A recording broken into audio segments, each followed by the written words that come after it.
이번 비디오에서는 타이틀 제목에서 볼 수 있듯이 Linear Regression with Multiple Variable입니다. 이것을 번역하게 되면은 다변량 선형회귀라고 볼 수 있겠죠. 선형회귀는 지금 우리가 계속 공부를 하고 있는 내용이니까 잘 이해할 수가 있을 겁니다.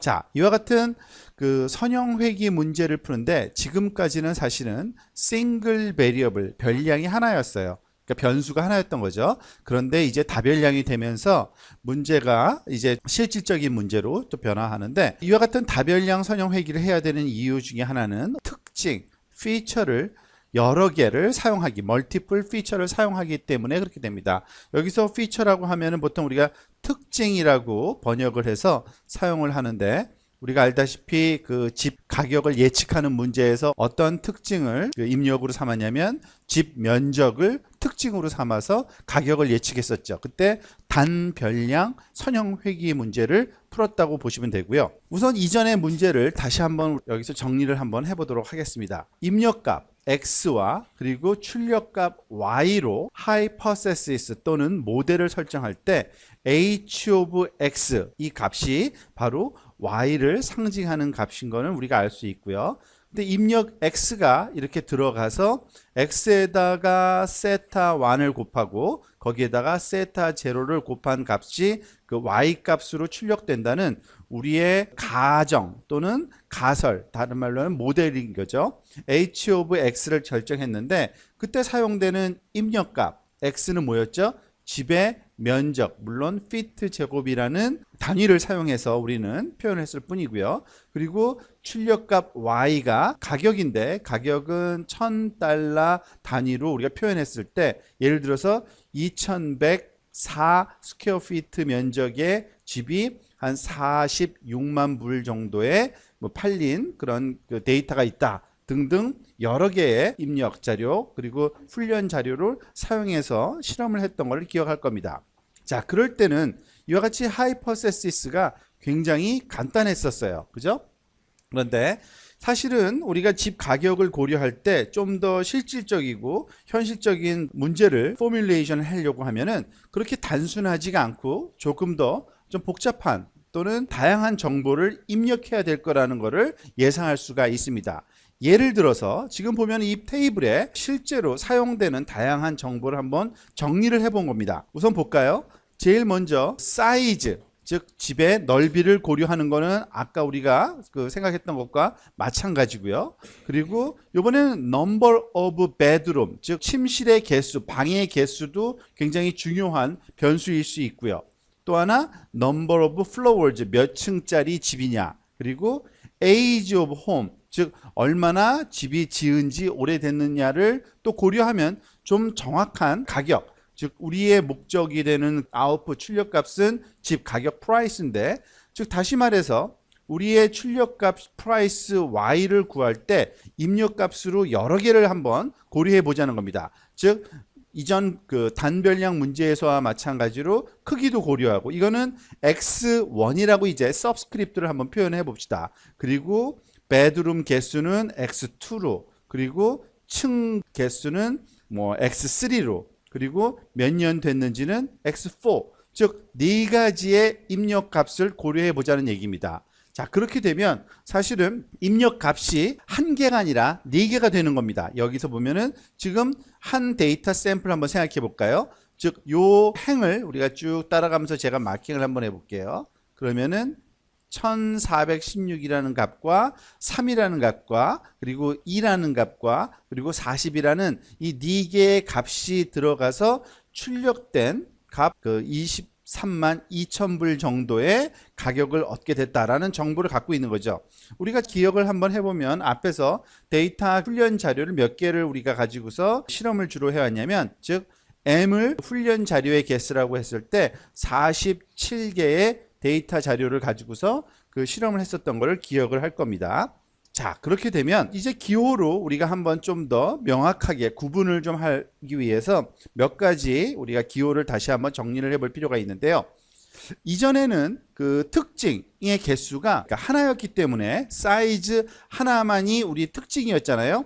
그렇다 보니까 별로 고려할 필요가 없었는데 이제는 특징이 여러 개니까 특징의 개수, number of feature도 우리가 한번 좀 심각하게 이제 고려해야겠죠. 이제 앞으로 그거를 n이라고 부르자는 얘기입니다. 그러니까 이 예제에서는 n이 몇 개가 돼야 돼요? n은 4인 거죠. 4개의 피처를 가지고서 이제 작업하겠다는 거고요.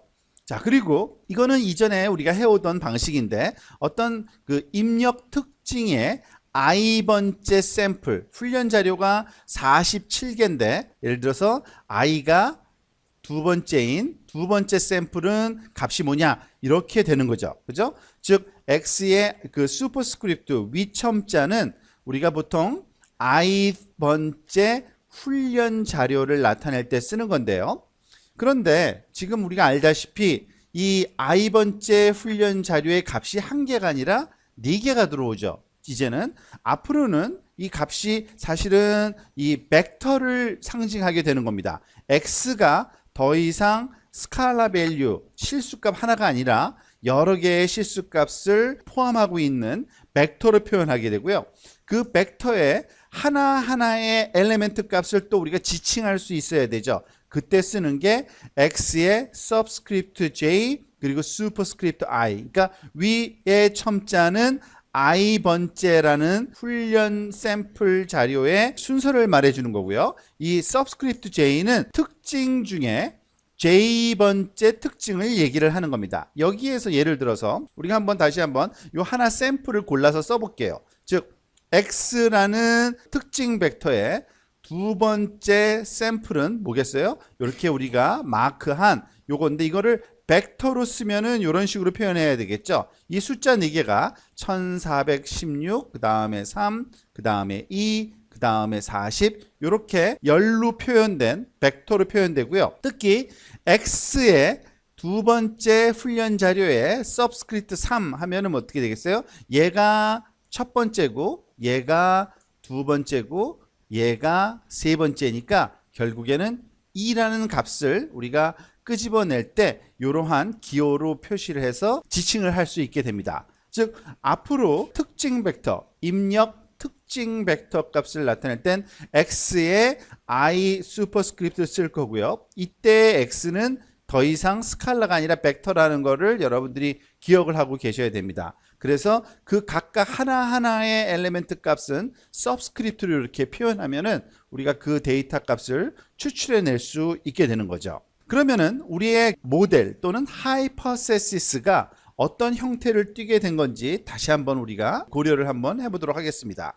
즉 무슨 말이냐면 앞에서 우리가 다룰 때는 하이퍼세시스 h of x가 세타 제로 더하기 세타 1 x였죠. 근데 그때의 x는 단별량이었기 때문에 즉 리얼 값을 갖는 하나의 값을 갖는 변수였기 때문에 이러한 수식이 성립이 됐는데 이제는 더 이상 이런 단별량이 아니라 다별량이 돼버린 거죠. 그러면은 이것을 다시 한번 우리의 멀티플 피처에 대한 다중 특징에 대해서 다시 expand를 좀 더 해서 다시 써보면 우리의 수식은 좀 정확하게 이런 식으로 써야 될 겁니다. h of x라는 함수, 우리의 하이퍼세시스는 이 시타 제로 더하기 세타 1 x1 더하기 세타 2 x2 더하기 세타 3 x3 더하기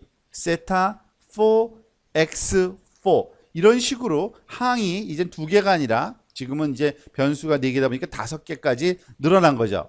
자, 예를 들면 다양한 입력 값이 들어갔을 때 그 입력 값이 얼마만큼의 비중으로 최종 집 가격에 반영되는지 그 모델을 찾고자 하는데 그 모델의 형태가 이렇다는 겁니다. 그러니까 예를 들면 우리가 이런 식으로 한번 생각을 해볼 수 있습니다. For example, h of x를 우리가 계산을 했더니 이런 수식이 나올 수가 있는 겁니다. 예를 들어서 80 더하기, 즉 80 더하기라는 건 뭐예요? 집이 있으면 일단 기본값으로는 8만 불은 치고 들어가는 거죠. 그죠? 가격이. 그리고 0.1x1 이라는 값이 구해졌다. 그러면 뭐예요? 이 부분이 바로 우리가 말하는 집의 크기니까 집의 크기가 얼마 크냐에 따라서 한 0.1, 약 100불 정도씩 늘어나는 집 크기에 대해서 그리고 더하기 0.01 x2 그리고 또 뭐예요? 이 가격은 넘버 오브 룸 방의 개수가 늘어나면 한 100불 정도씩 더 늘어나는 뭐 이런 식의 계산 방식인 거고요.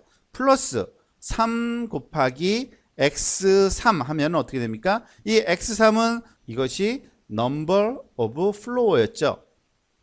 그러니까 층의 개수니까 한 층 늘어남에 따라서 한 3배 정도의 값을 우리가 더 쳐주는, 즉 그 다음에 빼기 2 곱하기 x4. 이거는 왜 빼기겠어요? 즉 x4는 얼마만큼 오래된 집인지 그 age니까 집이 오래되면 오래될수록 가격이 떨어지겠죠. 그러니까 아마 이 파라메타가 정확하다는 게 아니라 이런 양식으로 파라메타들이 구해져야 되는, 즉 우리가 구하고자 하는 건 바로 이 세타 0와 세타 1과 세타 2, 세타 3, 세타 4 각각 하나하나의 특징들이 어떻게 최종 가격에 반영되는지 그 비율을 계산하는 게 멀티 베리어블 선형 회귀에서 풀고자 하는 문제라고 볼 수 있겠습니다. 하이퍼시스를 다시 한번 살펴볼까요? h of x가 우리가 알다시피 지금 일반화 시켜서 생각을 한번 해보면, 그러니까 특징이 많이 있다고 생각을 한번 해볼까요? x의 n개의 특징을 한번 사용한다고 봅시다. 즉 세타 0로 시작해서 세타 1 곱하기 x1 더하기 세타 2 곱하기 x2 뭐 등등등 해서 n개까지, 조금 이전 페이지에서는 x4까지 n이 4인 경우에 대해서 했었는데 n은 꼭 4일 필요가 없죠. 이것보다 훨씬 큰 값이 가져질 수가 있는 겁니다. 뭐 100개의 피처를 쓴다든지 등등 다양한 피처를 쓸 수 있겠죠. 자, 그런데 이때 여기서 보면은 첫 번째 항만 x를 곱하지를 않죠.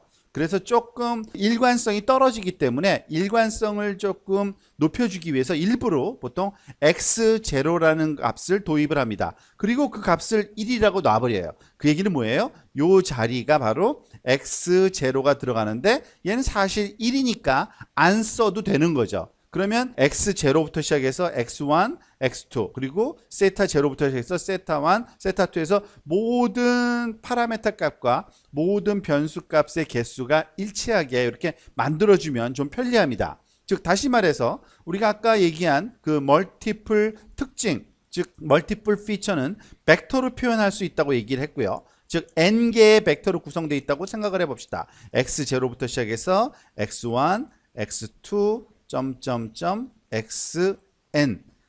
이거는 n차원 벡터가 아니라 지금 이제 x0라는 거를 이제 하나를 더 추가했기 때문에 n 플러스 1 차원이죠. 차원 하나가 더 올라갑니다. 엘리멘트 개수가 하나 늘어나니까요. n 플러스 1 길이의 벡터로 표현할 수 있고요. 마찬가지의 사이즈로 파라메타도 표현할 수 있겠죠. 세타는 역시 마찬가지로 우리가 벡터로 또 표현할 수가 있는데요. 세타 0로 시작해서 세타 1, 세타 2 등등등 그리고 세타 n까지, 즉 얘도 똑같이 뭐의 원소예요? 즉 그 리얼 밸류 n 플러스 1개로 구성된, 즉 n 플러스 1의 길이를 갖는 실수 벡터로 우리가 표현할 수가 있습니다. 자, 그런데 왜 이렇게 우리가 벡터로 한 번씩 x와 세타를 표현하는지를 그 선형대수학적으로 우리가 써보면 굉장히 이해가 쉬운데요. 다시 한번 우리의 수식을 다시 한번 써볼게요. h of x, 물론 시타에 관한 그런 함수라는 뜻이고요. 다시 써봐서 세타 0 곱하기 x0, 그죠? 그리고 세타 1 곱하기 x1 더하기 점점점 연속해서 계속되다가 세타 n 곱하기 x의 n까지 곱할 수가 있겠죠. 그런데 이거를 벡터로 세타와 x를 표현하고 나면은 이 전체 수식이 굉장히 간단한 벡터 곱으로 변합니다. 즉 세타 트랜스포즈 곱하기 x와 일치합니다. 왜 그런지 한번 살펴볼까요?